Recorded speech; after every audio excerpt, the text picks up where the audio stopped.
Hey, welcome back to the Elvis Workshop. I want to talk today about the Paradise Hawaiian Style Sessions box by FTD. This is not how I intended to do this video today. Oh, you know what? Before I get started, I got to do a little housekeeping. I come into the Elvis Workshop. I come in here to set up my videos. People come over here and visit all the time. They're always constantly leaving stuff here. I always have to clean up after people leave. Anyway, people, stop leaving your stuff in my workshop. So I was going to do a video about Easy Come, Easy Go. I watched the movie. Yes, I painfully sat through that movie. And I wanted to do a video on it. I had an idea of doing a video for each one of the movies, and I'll tell you, it's a bit of a struggle. I've tried to make the Easy Come, Easy Go video about 3 times. What sparked this specific movie was a friend of mine, Dale, that lives in Australia, asked me if I had this, which is the EP for the movie. And the original one, this is the Canadian release with the red label. Let's see if I can pull this out without ripping it up. It's a little bit fragile. Red label, there you go. Canadian release of it, which is the rarer of them. This was the last EP that was released in Elvis's life with new music on it, and it was the end of the EP era. And most record labels had gone away from them anyway. And this thing, it was the lowest selling in Elvis's career. Great artwork, by the way, but the lowest selling in his career at just around 30,000 copies. Imagine that. Elvis had, I think, 7 pre-order singles of over 1 million each, like Love Me Tender, Heartbreak Hotel. 1 million pre-sales. This soundtrack sold less than 30,000. That should tell you something. This wasn't the end of the bad movies and the end of the bad soundtracks, but this is when it really hit home, and they said, we've got to make a change because it's just not working anymore. So that brings me to this video. I tried to make this video a couple times. I really don't have an angle. It's so bad. I have the FTD release of it, and again, I love the artwork. It's actually really good artwork. I like it. And the songs Easy Come, Easy Go and I'll Take Love, those are great. I really like them, actually. They're super catchy. For movie songs, they're really catchy. Elvis had just recorded this album, Grammy Award-winning album, and he was so proud of it, so happy with it, and then he was immediately thrown back into the studio. If I could not get the light ring on the product here. He was thrown right back into the studio to make one of his worst soundtracks. How disappointing that had to be, you know. And the Love Machine, that whole scene, the song, that whole scene in the movie should have just been cut. That's awful. It's terrible. So I'm trying to find an angle to do a video on this. And listen, this soundtrack is only 14 minutes long. And they cut a couple songs. I think at least 2 songs they cut out of this. She's a Machine, I think. Anyway, they cut a couple songs out. The whole soundtrack is only 14 minutes. And I don't even think I can make a video 14 minutes long talk about Easy Come, Easy Go. It's awful. I will say, though, one thing. The special effects for the 60s are great. The diving scenes are really good, actually. It's surprising how good they were. Anyway, I'll Take Love and Easy Come, Easy Go. I have told the story many, many times on the Elvis Workshop. The Camden albums went a long way into making me who I am as an Elvis fan. When I was a little kid, getting these on cassette.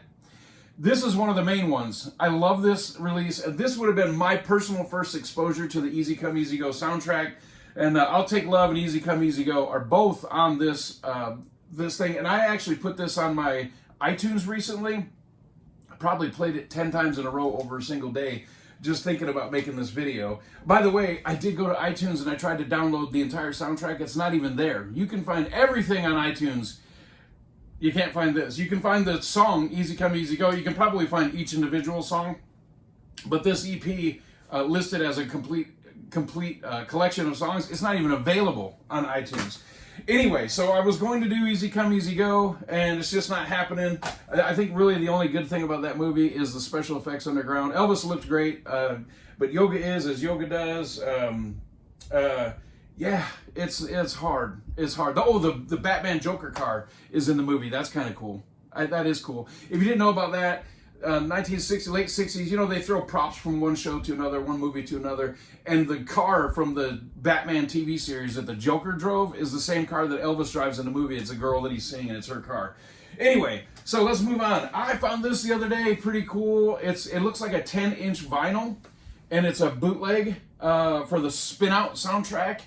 And there was a bootleg in, I think, the late 90s called Spin In, Spin Out, I believe is what it's called. And I love that thing. The songs are so bad that when Elvis is cracking up, laughing, and then you go back and listen to the master songs, and you know that he's trying to hold back a laugh. That makes it all worth it. So some of these really bad songs, the soundtrack is actually pretty fair for Spin Out. But anyway, so I found this. It looks like a 10-inch vinyl, so I go to pull it out. Apparently there's an insert with this that was not here, but I pulled it out, and it's actually a 2 CD set. 2 CD set. Yeah, it's not a 10-inch vinyl at all. It's a 2 CD set. Now, admittedly, I have not even had a chance to spin this yet. I just picked it up the other day, thought it looked really cool. I grabbed it, if nothing else, just for the artwork. Okay, so what do I want to do next is I want to talk about Paradise Hawaiian Style, the Sessions. Right here is the soundtrack album, the LP soundtrack album. I love the artwork on this thing. It's really, really, really nice. There are a few of them. Roustabout is another favorite. I love when they actually threw some effort into the artwork. This one is a great cover shot for an album, even if it wasn't a bad movie soundtrack. So speaking of bad movie soundtrack, I've beat up on the song Queenie Wahini's Papaya for a long time because it's a horrible song. If you put a CD on or LP on, you're listening to it, it's terrible. Here's where I have to backtrack a little bit. In context in the movie, it's actually really cool.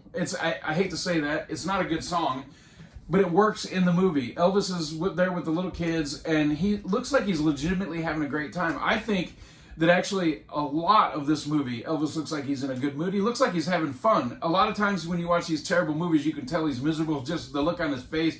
He doesn't want to be there. He's kind of mailing in the performance. But this movie, it's not a great movie at all, but shot on scene on location in Hawaii. And Elvis was having so much fun that Red West was thrown off the movie set. You're probably familiar with this. Elvis and the guys were goofing around. The director took exception to it and said, "We're trying to make a movie." And Elvis said, "Well, if we're not here having fun, why are we even here?" And Red was thrown off the set. And this was the movie. But Elvis actually looks like he's really enjoying himself making the movie. And so the scene where he's clapping with the little girl and they're singing the song, as much as I've always hated that song, it works in the movie. It really does work in the movie. So I got it, and I listened to the outtakes, and I've said this, every session box is the same. It's a double-edged sword. If they don't release all the outtakes, people will say, "Why didn't you release all the outtakes? What are you hiding? And this is what we wanted, and why aren't you releasing it?" But then when you do release it, they say, "Oh my gosh, 15 takes in a row of the same song." So there's really no way to win this. So the first CD on these box sets is typically the original masters that are remastered, and then you start with the outtakes following that. So it does get a little tedious listening to Sandcastles over and over and all that stuff, but look, the artwork on this thing is excellent inside. I'm not going to pull the whole book out and flip all through it, but the artwork is good on it. It's a mediocre soundtrack at best. I did watch the movie in preparation for this video, not that got me anywhere, but I actually enjoyed Elvis's performance. The line where he says, all the girls out in front of the office, he says, "Hey ladies, come on in and inside and I'll check your qualifications." The wife looked at me like, "Oh, come on, man." That was funny. We had a good time with it. Elvis looked like he was having a good time too. And, I don't hate the whole thing. So it's just kind of a fun vacation type movie. There was something else I was going to say, and it just went poof, right out of my head. So I guess it doesn't matter. Yeah, there was one other thing that I did want to talk about. I said I forgot. I kind of remembered now. The song Paradise Hawaiian Style, the title track. My first memories of this, hang on one second. The prop department is failing me and did not bring this to me like they should have. I'll have to speak with them. So when I was a little kid and I watched the Aloha from Hawaii, the opening scenes when they show the ladies outside dancing, they show the outside the arena and all that stuff, and they play the song Paradise Hawaiian Style. And as a little kid, I thought, wow, Elvis's voice is just so powerful and just punching you right in the face. He's so loud and full and rich. And, in the years since then, listening to his voice up until that point, this is really the mark of the first time that he really started going overboard with the vocals. And I don't mean that in a bad way at all. I mean that completely in a positive way. But actually growing vocally and extending himself. It's almost like he was having fun giving the old voice a test drive and seeing what he can do with it. And but that song, Paradise Hawaiian Style, when he's singing that and the opening of the Aloha from Hawaii, it's really striking to me as a little kid listening to that. I always thought his voice sounded so strong. And as a little kid listening to that, I thought it was associated with the Aloha from Hawaii. I thought it was a recording from 1973 in January. That's what I thought. I had no idea as a little kid. I just thought, wow, that's really cool. Listen how powerful his voice is. And meanwhile, it's from Paradise Hawaiian Style. So, as you know, I say it's a mediocre soundtrack, and I kind of beat it up a little bit. There are some songs on here that are actually pretty good, and that title track is worth the price of admission alone. So I would be remiss if I didn't mention that on here. And it's just really cool to hear him coming out of his shell a little bit. And it's too bad there are no outtakes of it on here. I'm looking at it now. I'm trying to remember because I went and listened to all this, but I don't remember because there's 87 whatever. Anyway, we just have the master track of it, and but his voice is so strong and so good on it, and my very visceral memory of it is the opening of the Aloha from Hawaii special when he's singing it. So that's what I forgot about. Now I remembered. Oh, and I know that I'm wearing a Blue Hawaii shirt, but on the DVD, the Blu-ray for Blue Hawaii, they put a picture from Paradise Hawaiian Style, so I thought I could do the switcheroo today and wear a Blue Hawaii shirt in a Paradise Hawaiian Style video. I mentioned earlier about Red West getting thrown off the movie set. What's funny is in the movie, there's a scene where Elvis walks into this bar, and this guy doesn't like Elvis. The guy comes up, puts his hand right on Elvis's chest like that. Well, he's missing like this much of his middle finger right there in his hand. And Elvis and him get into a fist fight. Well, Red West has nothing to do with this movie at all. Nothing. Zero to do with the movie. When Elvis and this guy with the missing middle finger part get into a fist fight, Red comes out of nowhere and gets into a fist fight with Elvis. The fight's over and then Red's gone. He's never seen again in the movie. I just found that to be very funny how Red just comes out of the blue, has a nice quick fist fight with Elvis, and then he's gone. But anyway, I really don't have a whole lot today on this. I was trying to make this longer than the Easy Come, Easy Go soundtrack, so I've combined two movies together. I still don't think I can do it. It's a nice, the Easy Come, Easy Go is, Paradise Hawaiian Style is a good, what do they call it, like a travel log movie, a movie just about showing the Hawaiians, sun's scenery and location shots. It's basically a vacation movie. It makes you want to go to Hawaii. I thought it was cool how they ended with the big dance scene at the end. That was pretty cool. I really don't have a lot. There's other YouTube channels that do a really good job at dissecting all the different outtakes and all that stuff, and that's just not me. What I do is I like to watch the movie, listen to the soundtrack, and then kind of give my off-the-cuff opinion.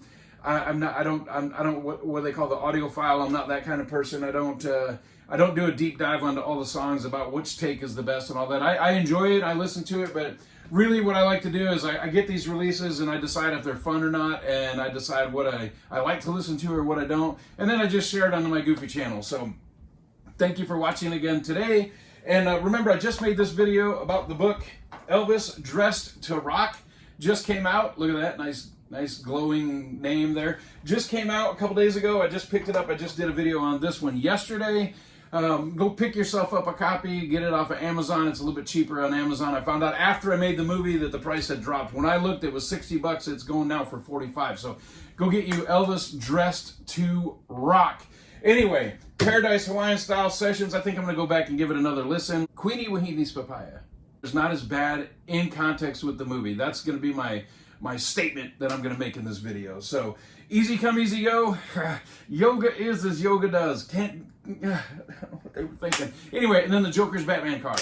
Okay, that's all I have for today. Quick video. It's not even as long as the soundtrack, but I almost made it. Guess who I found roaming around the house? The dog. I hope you like this video. If not, it's probably because it was mediocre, and I agree with you. I wouldn't like it either. But if you don't like this video, you ain't nothing but a hound dog, and come out and watch the next video. I'll try to come up with something better next time.